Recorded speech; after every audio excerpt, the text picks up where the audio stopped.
I'm making the fourth and probably the last of the buckets that are the right size now.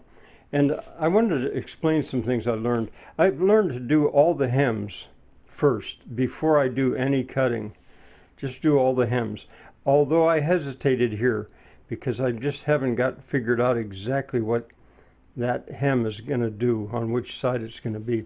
Also, I did the cutting, and then I did the cross breaking. And I figured, why not? Even this is the end wall, this is the ceiling, this is the floor. I figured, why don't I do all three of those? Here's the way it looks on the back. I think you can see them. I think they help. Now I've done all the bending, or the breaking, maybe I should call it. And I do it on a piece of paper or surface that this will slip on. It doesn't slip on the tablecloth very well, or my, so that's my, I don't know, bending surface, creasing surface.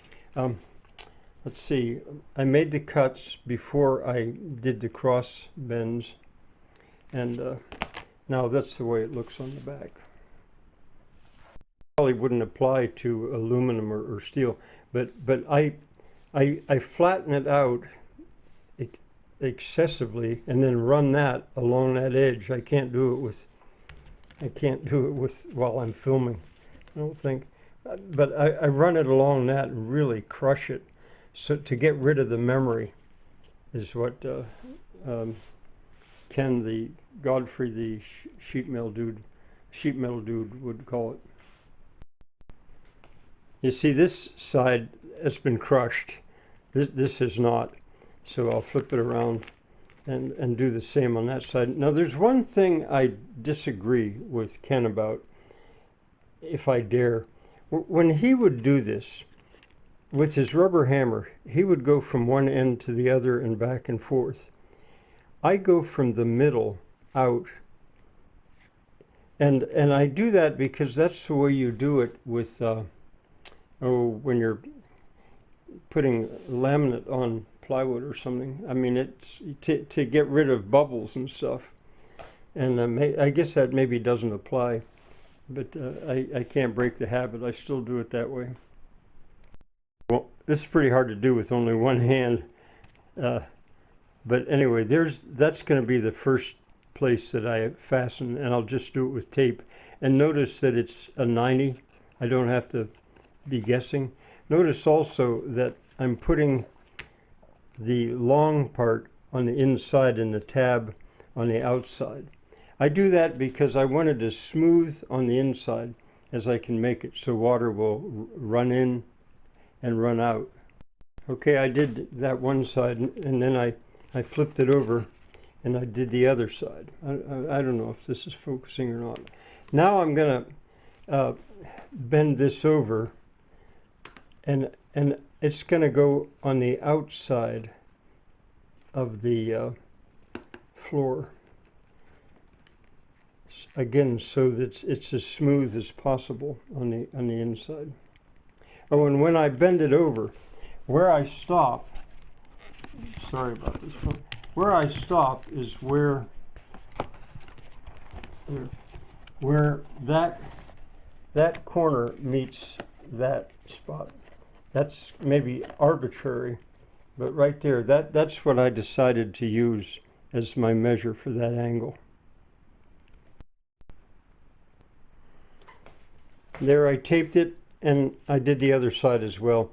That may be a mistake. I think maybe if I go, I don't know, if I would go a little bit further, I could get a rivet in there, but I can get a rivet back in here. So I'm not sure.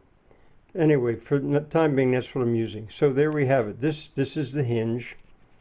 This is the hinge. These are the hinge locking tabs. I'm ready to, I guess I'm ready to fasten those hems down as well. That you've seen several times now, but over here these are the right size buckets for this project. And this is the one that I just now assembled. I didn't put the cross brakes in this one. I also have not made up my mind about where the hems should go. I think they should go on the outside like this, because I just have, see, this I put on the outside, inside, out.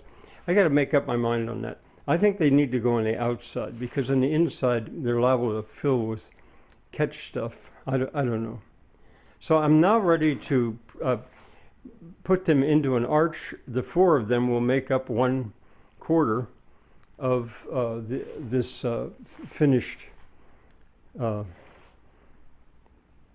Rhapsody in hot pink. My wife was looking at it. She said, "I think that's going to be your opus magnus." And I told her I called it Rhapsody in magenta, and she said, "Well, I think of that as hot pink." That sounds good, Rhapsody in hot pink. So anyway, I'm now ready to put the buckets in the arch and fasten them together by the you know, with the hinges, of course, but then with the locks. I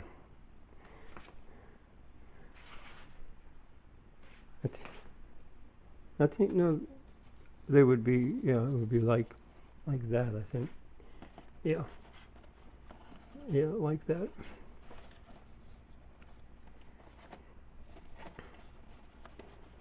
So hard to do with one hand.